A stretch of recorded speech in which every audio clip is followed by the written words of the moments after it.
नमस्कार, मैं हूं हरिशंकर व्यास। स्वागत है आपका बिहार विधानसभा चुनाव 2015 में। तो पहले चरण का मतदान हो गया। जिन सीटों के लिए मतदान हुआ है वहां से जानकारों, पत्रकारों की रिपोर्ट का लबोलुआब कांटे के मुकाबले का है। महिलाओं ने पुरुषों की बनिस्बत ज्यादा वोट डाला। मुस्लिम, यादव, भूमियार जैसी दबंग जातियों ने जमकर वोट डाला तो कतार में युवा भी भरपूर थे। करो मरो और आर पार की लड़ाई के माहौल में अपने को 65% मतदान का अनुमान था, लेकिन वह 60% की संख्या को भी पार नहीं कर पाया। तो इसके मतलब को लेकर अटकलबाजी बन गई है। लोकसभा में यदि 57% मतदान की वजह से नरेंद्र मोदी की आंधी थी, तो कम मतदान भाजपा के लिए नुकसानदायी है या फायदेमंद? जवाब दे सकना आसान नहीं है। यूं एनडीए और महागठबंधन दोनों की तरफ से पहले चरण में अपनी बढ़त का दावा किया गया है। पहले चरण की सीटों में जनता दल यू का दबदबा पहले से है। खबर है कि लेफ्ट और समाजवादी पार्टी के तीसरे मोर्चे के नाम लेवा मतदाता नहीं थे। एनडीए और महागठबंधन की सीधी लड़ाई में बाकी सभी पार्टियां, निर्दलीय उम्मीदवार उखड़े से लगे। इसलिए मोटा हिसाब है कि नरेंद्र मोदी की बड़ी सभाओं के बावजूद जमीनी हकीकत में लड़ाई बहुत कांटे की है। इस पर चर्चा करेंगे, लेकिन उससे पहले कानाफूसी और चुनावी सुर्खियां हैं। शुरुआत कानाफूसी से करते हैं।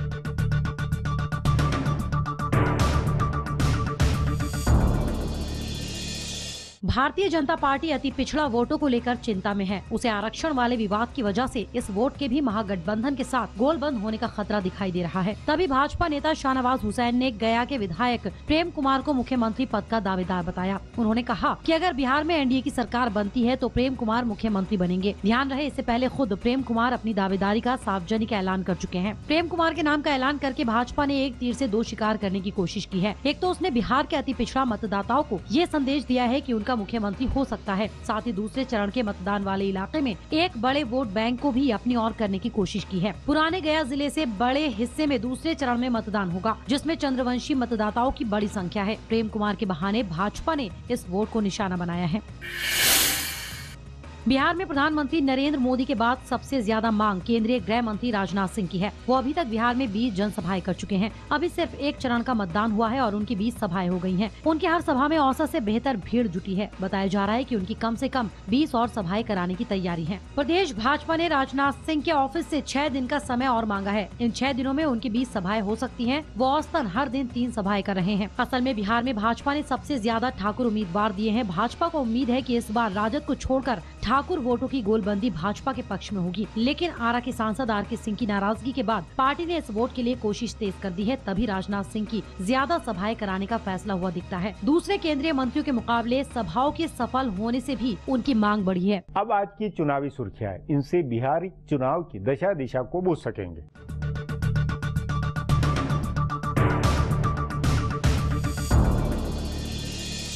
पहले चरण के मतदान के बाद मुख्यमंत्री नीतीश कुमार ने ट्वीट करके बिहार के लोगों को बधाई दी और उसके बाद प्रधानमंत्री नरेंद्र मोदी पर हमला बोला। उन्होंने ट्वीट करके कहा कि प्रधानमंत्री मोदी की कथनी और करनी में तालमेल नहीं है। नीतीश ने ट्वीट करके कहा कि प्रधानमंत्री भ्रष्टाचार की बात करते हैं, लेकिन व्यापम विवाद और ललित गेट मामले में वो चुप क्यों हैं, ये सब जानते हैं। उन्होंने लिखा कि नरेंद्र मोदी लोगों को सार्वजनिक जीवन में ईमानदारी की बात समझाते हैं, लेकिन भ्रष्टाचार के मुद्दे पर उनकी चुप्पी कुछ और ही कहती है। नीतीश ने लिखा कि मोदी की कही कोई भी बात किसी बात से मेल नहीं खाती है। उन्होंने ये भी दावा किया कि मोदी तैयारी करके बिहार में प्रचार के लिए आते हैं, लेकिन यहाँ उनको करारी हार मिलेगी।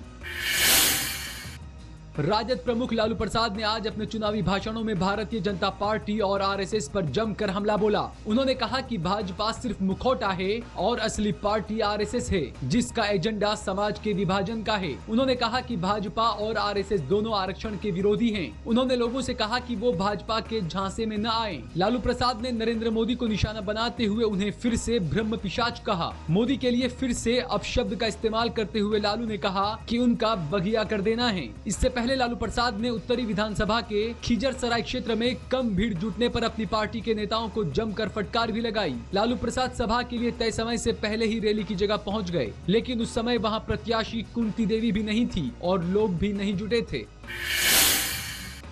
बिहार में चुनाव प्रचार के दौरान दोनों पक्षों की ओर से बदजुबानी का सिलसिला जारी है। आज केंद्रीय मंत्री और लोजपा नेता रामविलास पासवान ने लालू प्रसाद और नीतीश कुमार को निशाना बनाया। उन्होंने दोनों पर हमला करते हुए उनको चोर और डाकू तक कह डाला। सासाराम की एक सभा में लालू नीतीश पर हमला करते हुए उन्होंने कहा कि एक भाई कहता है कि वो चंदन है, उस पर सांप का असर नहीं होगा, तो दूसरा भाई कहता है कि उसने मजबूरी में जहर पिया है। लालू को खास तौर से निशाना बनाते हुए पासवान ने कहा कि लालू का एक हाथ पैर पर रहता है और दूसरा गर्दन पर। वो कब पैर पकड़ेंगे और कब गर्दन पकड़ लेंगे कोई नहीं कह सकता।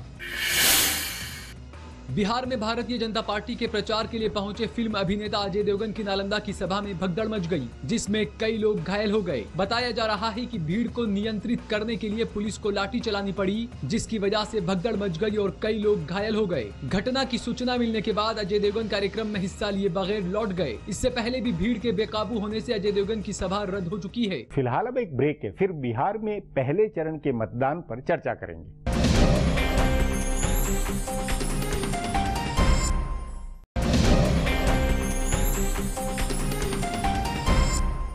बिहार में उम्मीद से कम मतदान हुआ। इस मतदान से न कोई लहर जाहिर हुई और न कोई अंतरधारा नजर आई। इस पर चर्चा के लिए आज मेरे साथ वरिष्ठ पत्रकार नीरजा चौधरी है।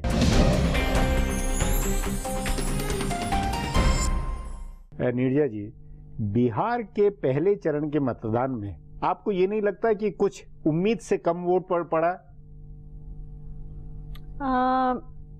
तो बहुत अच्छा सवाल किया आपने, क्योंकि 2010 से तो 6% ज्यादा पड़ा। हाँ। 2014 के लगभग लोकसभा से कम है, 2-3%। हाँ। थोड़ा हल्का सा कम है। हाँ। तो होना ज्यादा चाहिए। जैसा पोलराइजेशन है, आमने सामने की लड़ाई, उसमें तो ज्यादा होना चाहिए था। क्या इसका मतलब, अब जो ट्रेडिशनल वे में हम कहते थे अगर ज्यादा लोग आते हैं तो चेंज का है। हाँ। और ज्यादा लोग नहीं आते तो इनकम्बेंट गवर्नमेंट के लिए होता है। पर वो ट्रेडिशनल विजडम जो है, लॉजिक है, वो काम नहीं करता दिखता है पिछले इलेक्शंस में। तो इतना, और 4% ज्यादा महिला वोट, उसमें महिलाओं का ज्यादा अनुपात है पुरुषों के मुकाबले में। अब इलेक्शन कमीशन कहते हैं कि पुरुष लोग बाहर चले जाते हैं काम करने के लिए, महिलाएं बिहार में रह जाती हैं, तो वो एक कारण हो सकता है।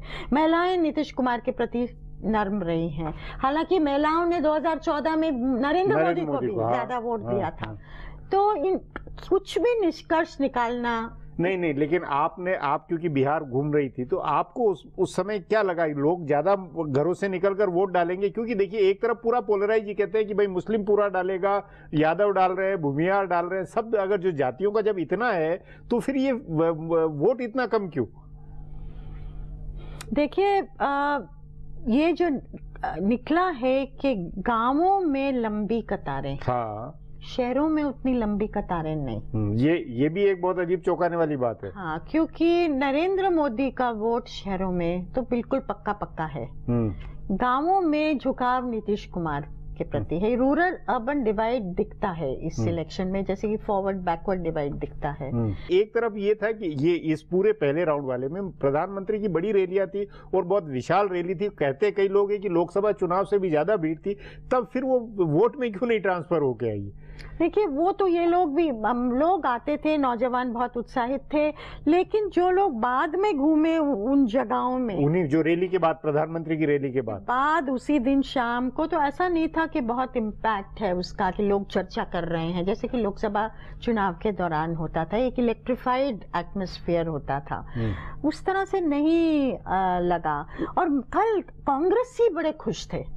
उनको जो फीडबैक आया था भागलपुर से, बेगूसराय से, जहां उनके भूमिहार कैंडिडेट थे, और उनको फीडबैक था क्योंकि कैंडिडेट अच्छे थे वो भूमिहार, तो भूमिहार भी टूटा, जो कि अदरवाइज बिल्कुल नहीं टूटने की उम्मीद में था। बिल्कुल नहीं, अगर ये सही है। इसका मतलब कैंडिडेट एक इम्पोर्टेंट फैक्टर हो जाता है। मतलब लोकल मुद्दे, लोकल चेहरा जो है वो ज्यादा निर्णायक होता हो, उस पर लड़ाई होती हुई लगती, नहीं कि पूरे बड़े मुद्दे के ऊपर। वो भी एक मोटा फैक्टर हो सकता है। यहाँ इस पार्टी का असर है, वो वैसा नहीं हुआ, वहाँ उल्टा मतदान कम हुआ एक तरह से। तो ये उन पार्टियों के लिए चिंता वाली बात होगी, शायद हो सकती है चिंता वाली बात। और अल्टीमेटली हिंदुस्तान का मतदाता आपको आखिर तक सस्पेंस में रखेगा, बोलेगा कुछ, करेगा कुछ, एग्जिट पोल्स ये लोग मतलब ये बाहर की तरह नहीं नीरजा जी, लोकसभा चुनाव में बिहार में जैसा नहीं किया था और चुनाव से पहले भी जो मूड बिहार में लगता था या दिल्ली में भी, एक तो मतलब मेरा अनुभव तो ये कि मूड से पता पड़ जाता था कि क्या, और वैसा नहीं लगता आपको इस चुनाव में?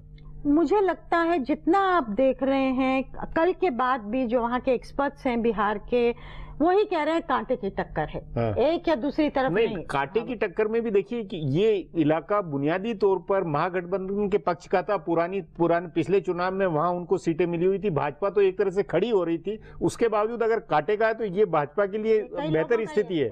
कई लोगों का ये इंटरप्रिटेशन है कि अगर आधा आधा कल का है तो फिर तो भाजपा की आगे जाके बढ़त होती रहेगी, पर क्या है ये देखने। नीरजा जी, अब एक ब्रेक लेंगे, ब्रेक के बाद बातचीत जारी रखेंगे।